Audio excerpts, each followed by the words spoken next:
Good good evening po mga kababayan. Man sir, this is Jam, the Filipino channel. Ang pong lingkod. So today is November 26, 25 at tayo ngayon ay papunta dyan yan sa may Registry of Deeds, Quezon City, East Triangle, Quezon City Hall yan. Okay, at dadalhin po natin sa may Brazil Balanday, sa may Matandang Balara po yan, Old Balara, Quezon City po. Okay, so magwawalik po tayo may ante pag nakuha na po natin sila. Disclaimer lang po, ang content po natin ay kalsada at hindi ang passenger. Kaya naman, sakasakali man po na may marinig kayo mga pangalan ng lugar, pangalan ng tao, pangalan ng organization sa government o private man yan, ay wala pong kinalaman ng channel nito at wala pong pinapatungkulan. Lahat po na pinag-usapan dito ay pawang dito lamang po yan sa loob at wala pong pinapatungkulan sa labas. Sige po, pabalik po tayo mamaya pag nakuha po. Ma'am, magpapaalam ako. Ito yung pinakataas campo natin. Magre-record po yan sa kalsada. Okay lang po. I-upload ko sa aking YouTube channel po. Okay lang po, ma'am? Salamat po. Pero, sir, Yes po, ma'am. pwedeng pa-off pag nasa loob na tayo. Oh, yes po, yes po. For your privacy po. Oh, Pero sa isa pa, hindi naman tayo din nakikita dito. ano ba yun? Hindi naman din talaga tayo din nakikita. Nakatutulog lang talaga sa kalsada. Pinakataas campo kasi talaga siya. Pero, i-off po natin. Okay. Ba't tayo pinapa-enter dyan sa LTO? Mali yata. Mali. Maki-U-turn na lang tayo Siyempre yung liman po naman, ano ba ang supplier po namin? Bago po ang deliver, nagbabago rin po yung price na delivery sa amin. Sa kabila, bago po na po siya sa mga tindahan ng pagito. Lalo may mga ulat po silang nakatanggap tungkol sa bentahan ng islas kapag hindi nagbabawal na pagito. Ang pinagumano sa mga ito, ipinangalan pa sa mga piling at kontrako na sagot sa flood control scandal. Mayroon po mga pangalan ng lumalabas, mga kagaya po ng talang kaya, dati po, pakibon po, same din po ng mga components, and then pinapalitan din po nila ng pangalan para siguro sa marketing po. Ayon sa Bukawi Fire Station, may details pinagtutok sa mga may tindahan ng pabuto na susunod sa RA 9514 o ang fire control.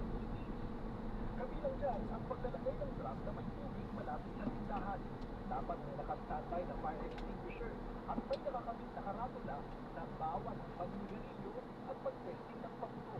Of course, yung mga highly explosive na paputok, actually provided naman ng batas yun. Gaya ng Bicono, yung mga 5 stars, blah blah, like the Good Sky Philippines, hindi po natin inaalaw ang pagbibenta ng ganitong klase ng paputok. Dagdag din iluga, sakali may makitang nagbibenta ng mga pinagbabawal na paputok, agad itong pagbigay alam sa kanila o sa pulisya. Sa pagsalubong sa bagong taon, bonus na lang may paputok o mag-arming powers na putok. Ayon sa mga otoridad, nakita nga gumamit na lamang ng mga alternatibong pagpalitan dahil ang mahalagaan nila ay ligtas at napayapa natin sa salubungin ang 2020. Kasi Lugan, ABS-CBN News, Trabaho mo naman. Kumpiyansa ang Justice Department sa pagsasagawa ng mga ibang investigasyon ang pamahalaan ng Austria kaugnay ng aplikasyon para sa asylum ni dating presidential spokesperson Harry Roque. Nauna nang inanunsyo ni Roque na mag-a-apply siya ng asylum sa Austria matapos sabihan na doon siya dapat magtungo bilang bansa na miyembro ng European Union kung saan siya unang pumasok.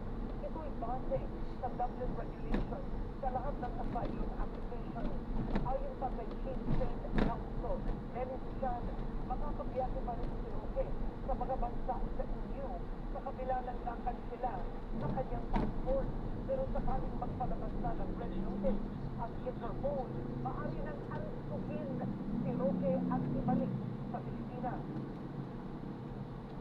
Recently, the relevant asylum authority in Austria will do the necessary research, validation of the information that Attorney Harry Roque will be giving them.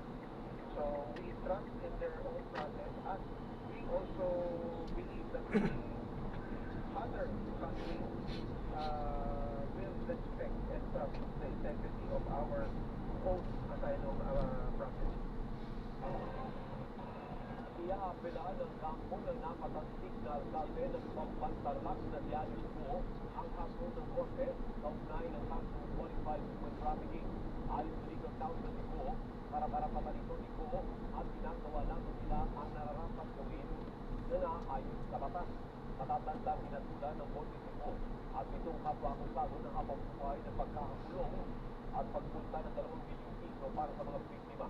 Nagugat ang desisyon sa papel ni Ko sa malaking operasyon ng human trafficking na konektado sa operasyon ng isang Philippine offshore gaming operator yan sa Bamban sa Tarlac. Samantala, sinabi ng kampo ni Ko na inaasahang maglalabas ng resolusyon ngayong linggo ang Pasig City Regional Trial Court Draft 167 sa kanilang desisyon na hayaang piling ni Ko sa Pasig City Jail Female Dormitory sa halip na ilipat sa Correctional Institution for Women sa Mandaluyong City.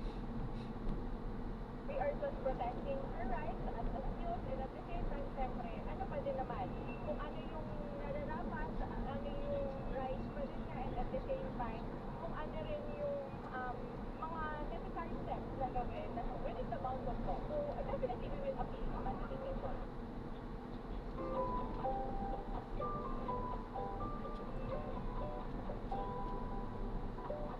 Gawin! Yung kinaibrate na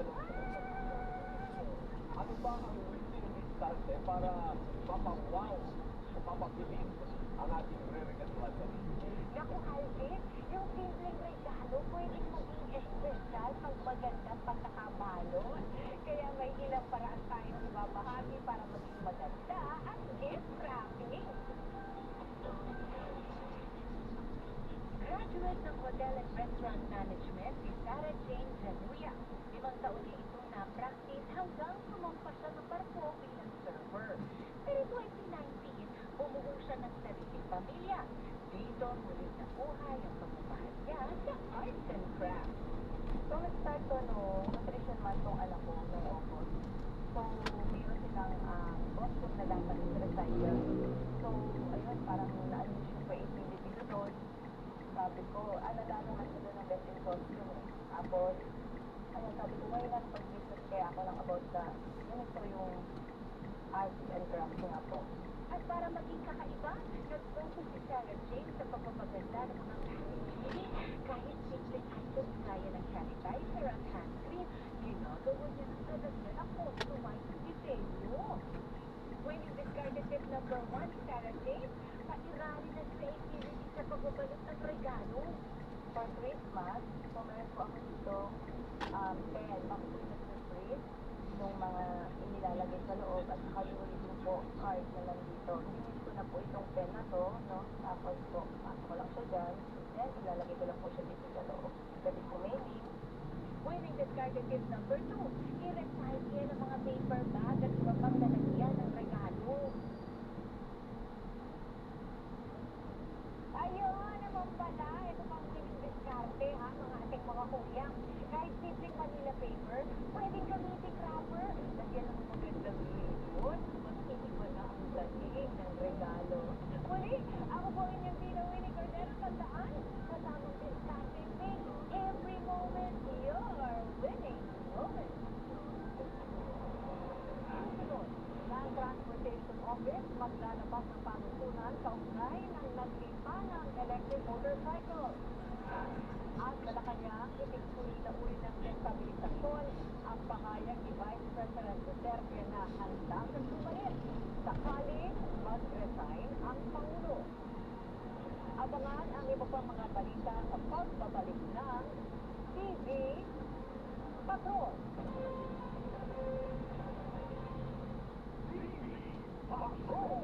sa DCMM at DCMM Teleradyo. Hello, Attorney. Ngayon, ang pag-uusapan natin ay batas sa pag-aalaga ng bata. In particular, pag-aalaga ng bata, halimbawa ng ating mga OFW. Ano ba ang mga karapatan mo?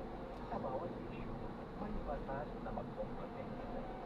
Alamin ang iyong mga karapatan kasama sila Wise sa Aquino at Attorney Noel Del Prado. Hello, Attorney! Lunes hanggang Biyernes, alauna ng hapon. Sa DCMM Radyo Patrol sa Estrella at DCMM Teleradyo.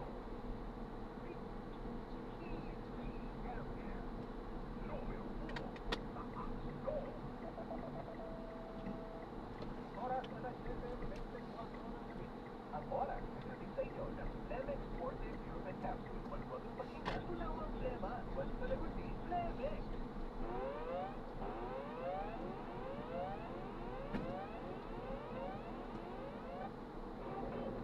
Tanggap tayo muli ng balita mula sa ating Radyo Patrol reporters. Amyenda para sa panukalang 2026 national budget simula na ng Senado sa Lunes. Darito ang balitang kumpirmado, sigurado hatid ni Radyo Patrol Robert Manos. Nagkaroon ng bagyang pagbabago sa schedule ng deliberasyon para sa panukalang 2026 national budget. Sinabi ni Finance Committee Chairman Senator Jervin Gatchalian na tatapusin nila bukas Huwebes ang period of interpretation. Magsisimula naman ang period of amendment sa Lunes, December 1 para binyendaan ang pagsumite ng mga amyenda ng mga senador at saging ng mga ahensya.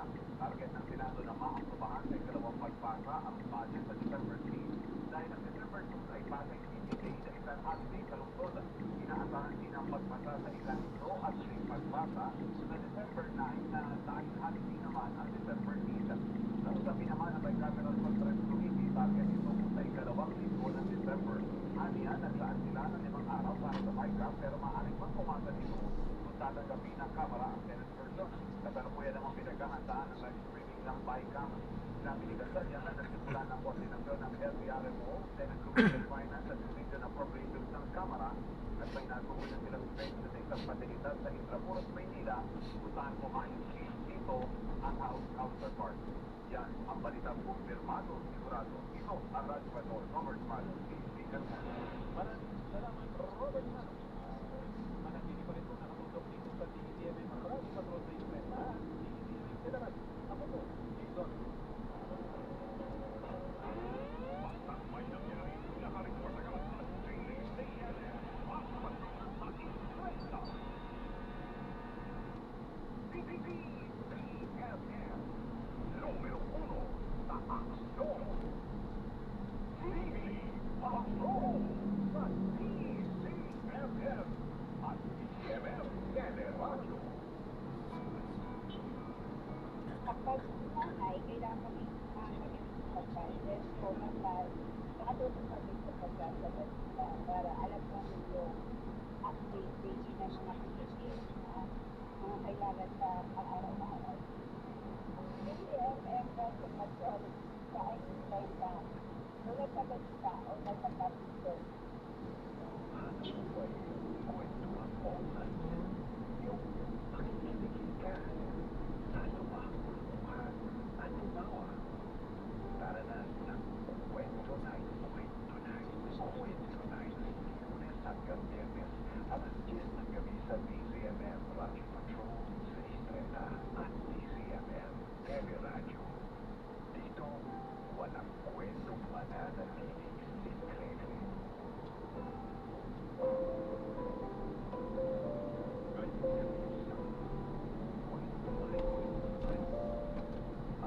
Mo kailangan ako ng lahat. Makapagod mo kami para makatulog. Tayong lahat, ikaw ang pata ng pata. Pero bakit parang ikaw pa rin ang lagi na sumusuporta para sa akin? When hindsight sa DCMM. For now, pang forever na ba? Paano mo nga ba malalaman kung sino ang para sa iyo ang para sa iyo? Tulungan ka ni Coach B. Vanessa Antonio sa Mom Connect. Lunes hanggang Biyernes, alas 10:30 ng gabi sa DCMM.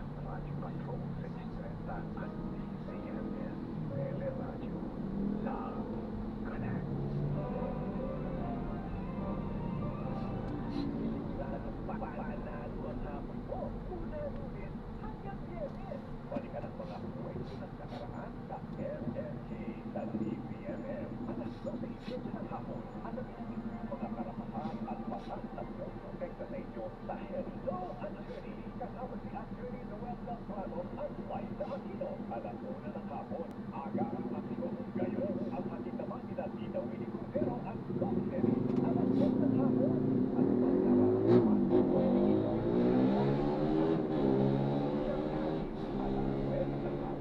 updated ka pa rin sa mga balita sa Luzon, Visayas at Mindanao sa Live sa Hapon. Kasama si Tony Velasquez, alas 4 ng hapon. Aalamin ang iba't ibang pananaw ng eksperto at taong bayan sa ATM. Anong take mo? Kasama si Sandro Ochoa at Maan Pakapagal, alas 4:30.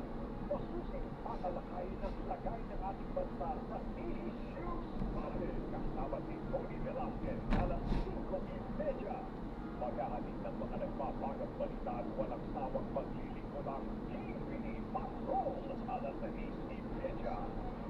Puno ng sigla inyong araw kapag nakatutok sa DZMM Radio Patrol 6:30 at DZMM Teleradyo.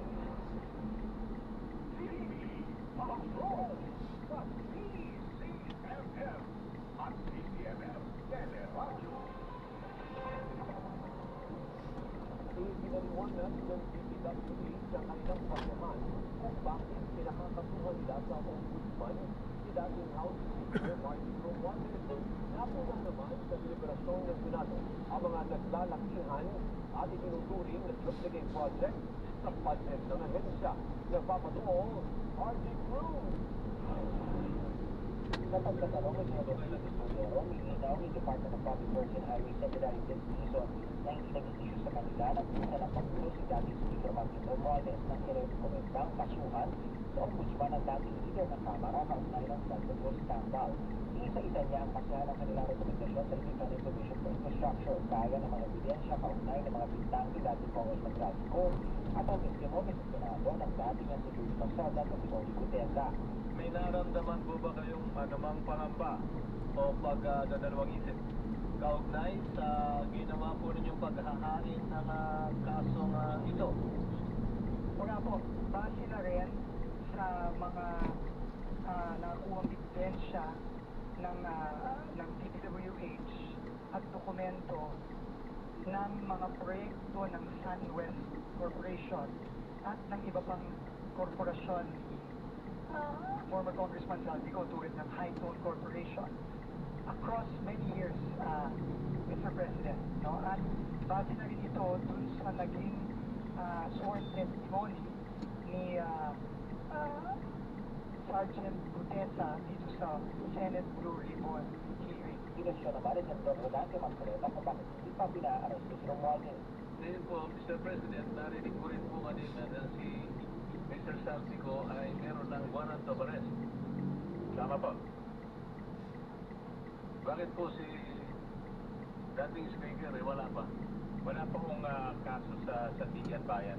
Nung kay case po ni Saldico po, ito po yung mga naunang kaso. If you remember po yung inspection ni Secretary Vince at kasama po si Governor Bons Dolor sa Mindoro. Inusisa rin ni Marcoleta kung bakit hindi ginamit ang mga video statement ni Go na dahil lang hindi ko sinumpaan. Sinasabi po na yung ombudsman and his deputies as the protectors of the people shall act promptly as complaints filed in any form or manner. Hindi po sinasabi rito, Mr. President, na kinakailangan nakanotaryo. Ito po ay nasa discretion na po ng ombudsman at sila po ang meron pong kapangyarihan kung gustuhin mo nilang binigaan o i-pursue itong ganitong Hindi ko kasi. Diretso pa pa? Balik yung U-turn po. Yung U-turn dito. Pero hindi tayo magmamakit. Diretso lang. Nagpas ng mall. Nagpas ng simbahan. Tino na naman ni Senate President Pro Tempore Roman pinakya ng mga duplicate o napulit na gasusin sa Sustainable Infrastructure Project at EPA Captions, SPAD, at Infrastructure Program sa ilalim ng Consol? Special Support Program Ay, kanan pala. Beach Ventura. Napuna-puna rin anya na pareho lang ang mga presyo sa Montalban, lupad at yung bagamat iba ang mga halaga. Bakit po ito naging noted Ayan, no, it's Ventura. every year? Significant yung kanyang pagtaas. Itong sipag at sakabit, may mga duplication, may mga redundancy. Oo nga po. Baka So, nag-double ang pasok natin is appropriation sa may tayo. Under Pansol. different Ay, programs. magsikip ata But dyan, yung mga project, Lagpas UP Townsend. pareho rin. Tapos Ito po may ay ano. mostly Puntang Hindi dito sa Street. mapa eh, pero may Manila Water. And Doon tayo basic kakain. infrastructure program and also the sustainable infrastructure projects alleviating gaps. Ayon pa kay Lacta mula 2023 na 2025, Sige, turo nyo na lang po ma'am pagka... pesos ang ginastos sa project o project sa ilalim ng Afugan Fund at pa sa mahigit 1 bilyong piso sa ilalim ng Program Appropriations. Matapos sa mga pagtatanong, tuloy ang inaprubahan sa plenaryo ang panukalang DPWH budget. RG Cruz, ESPN News. Kabilang si dating Congressman Claudio Co at ito pang tinaguri ang kontraktor sa mga panibagong pinagkakasuhan sa Office of the Ombudsman ng Independent Commission for Infrastructure at Department of Public Works and Highways. Kaugnay pa rin ito sa sinasabing anomalya sa flood control project sa bansa. Nagpapatrol, Andrea Ay, Taguines. Diyos ko. Mga tinaguriang kontraktor o mga kontratistang meron din naman ng construction firm na kumukubra ng mga kontrata mula sa Department of Public Works and Highways. Ang dawit sa mga panibagong kasong inirekomenda ng DPWH at Independent Commission for Infrastructure sa Office of the Ombudsman ngayong Miyerkules. Kabilang dito si dating House Committee on Appropriations Chairman Salvi Go at mga kasalukuyang mambabatas na sina Construction Workers Solidarity Representative Edwin Garciola, One Ilonggo Party List Representative James Giorgio Diretso pa po, no?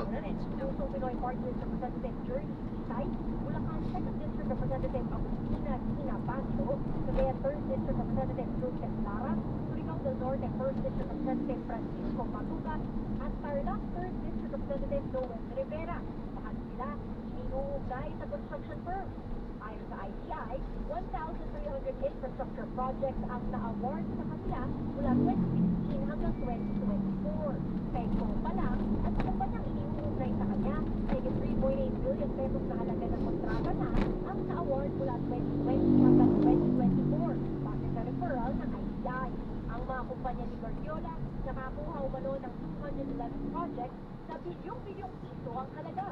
Posible silang masampahan ng kasong plunder, graft, direct bribery at paglabag sa Government Procurement Act at Code of Conduct for Public Officials, partikular sa komisyon ng conflict of interest. The Congressman should not be engaged in private business activities that conflict with their official duties. They should not influence nationwide. Members of Congress must not wage procurement processes that should be participated in or benefit from government contracts. Kasama po sa mga ebidensya na ginamit natin ay record galing sa Securities Exchange Commission tungkol sa mga ibang kumpanya na konektado sa mga kongresista. Kaya doon po nag-establish yung direktang pagmayari ng mga individual.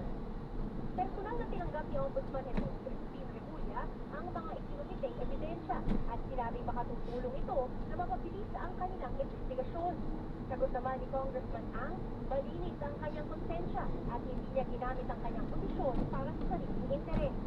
Diyan din ni Congressman Lara, wala na siyang kaugnayan sa JLL Pulsar Construction at hindi rin anya sumali ang kumpanya sa mga proyekto sa distrito niya mula nang mahalal siya. Bukod sa mga kontraktor, hinamon din ng Makabayan Block ang ICI na imbestigahan ang mga paratang ni Zaldico at retired DPWH Undersecretary Roberto Bernardo na direktang iniuugnay si Pangulong Ferdinand Marcos Jr. at Dito po, no? mga membro ng kanyang gabinete sa maanomalyang budget insertion. Sabi ng Makabayan, pwedeng ipatawag ng ICI si Bernardo, maging sina dating Executive Secretary Lucas Bersamin, dating Budget Secretary Atena Pangandaman, at Justice Undersecretary Jojo Castro Jr. na pinaratangang flagman ng Pangulo. ICI has to act sa panalitan as well as Bersamin, Pangandaman, at saka nasubahan ang ilang pangalan ba sa iyo? No comment for that.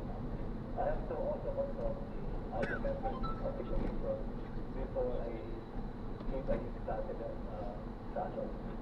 Samantala, sa pagdinig ng ICI ngayong Miyerkules, parehas na humiling ng executive session sina Quezon 3rd District Representative Reynante Arrogancia at Occidental Mindoro Representative Yul Sariela. Kapwa silang dinawit ng contractor na si Kurt Vizcaya sa issue ng maanumalyang flood control project. Andrea Taginas, ABS-CBN News. Itinuturing ng Malacanang na isang uri ng destabilisasyon ang pahayag ni Vice President Sara Duterte na handa siyang pamunuan ng bansa sakaling mag-resign si Pangulong Ferdinand Marcos Jr. Ayon kay Palace Press Officer Undersecretary Claire Castro, hindi natanggap-tanggap ang pahayag ng pangalawang Pangulo dahil pinapahina umano nito ang kumpiyansa ng publiko sa administrasyon. Anya, tila may balak na ang kampo ni Duterte na umaligid kay Marcos. Ipinagtanggol naman ng palasang Pangulo na patuloy umanong nagtatrabaho sa kabila ng mga anomanyang bumabalo sa administrasyon. May patutsada din si Castro sa pahayag ni Duterte. Handa na po siya maging Pangulo kapag po nawala or natanggal ang Pangulo sa pwesto. Handa na po ba kayo sa mas marami pang Mary Grace Yatos? Susunod, reunion project ni Rupa May Quinto kasama si Direk Joyce Bernal ikinakasana. Iyan ang iba pang mga balita sa pagbabalik ng TV Patrol. TV Patrol sa DCMM at DCMM Teleradyo. For now, o pang forever na ba? Paano mo nga ba malalaman kung sino ang para sa iyo? Tutulungan ka ni Coach B, Vanessa Antonio sa Love Connect. Lunes hanggang Biyernes, alas 10:30 ng gabi sa DCMM Radio Patrol sa Istreta at DCMM Teleradyo. Love Connect. DCMM, numero 1 sa aksyon. Oras alas 7:41 ng gabi. Ang oras ay hatid sa inyo ng Flemex for Kids. Mommies, agapan agad ang ubo at lemang nakatara. Pambatang lagundi, Flemex. DCMM, numero 1 sa aksyon.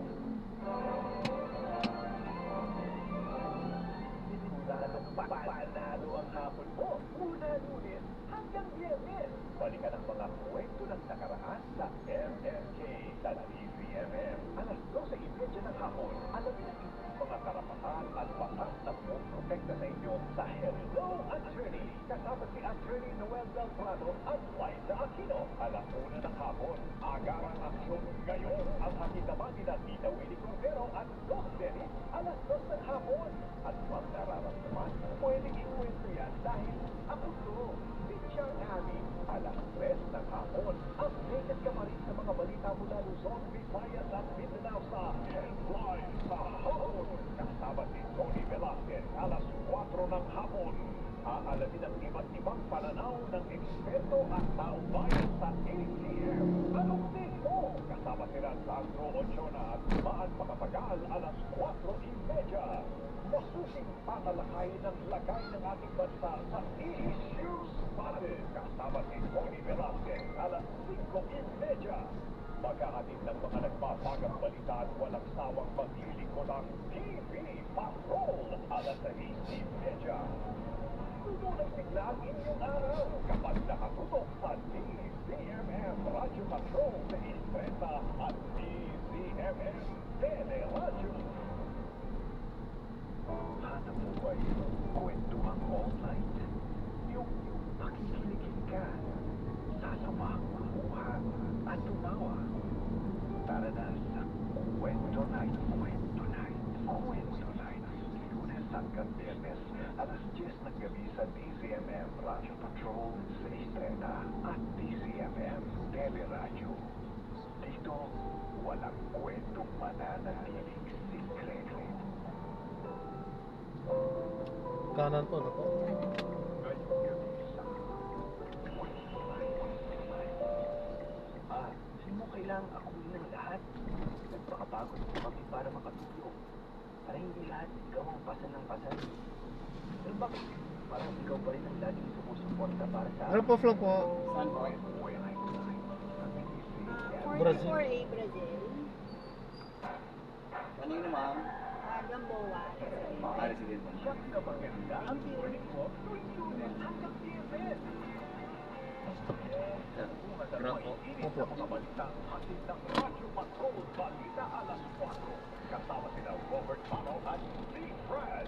Iikot naman sa buong bansa si Johnson Manabat para magsilip ng mga napapanahon at rumaransyadang mga ulat sa Ronda Pasada.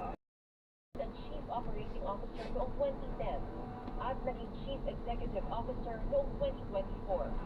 Isinulong ni Duaves ang mga progresibong strategiya para sa hinaharap ng network na nagpalakas sa performance ng network at nakapagpalawak ng reach nito sa TV, radio at online. Kinilala rin ng Business Asia sina Supreme Court Chief Justice Alexander Vinculo, Senate President Vicente Tito Soto III, House Speaker Faustino Mochi, ilang miyembro ng gabinete, First Lady Liza Araneta Marcos, at iba pang personalidad. Ayan, so na-drop na natin sila. So maraming salamat po sa panonood.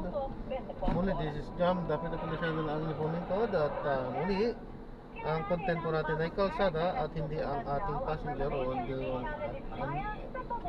basta kalsada lang po yung ating content. Ano po?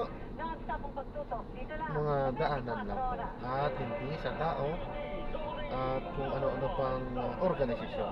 Okay, so maraming salamat. God bless. Paalam po.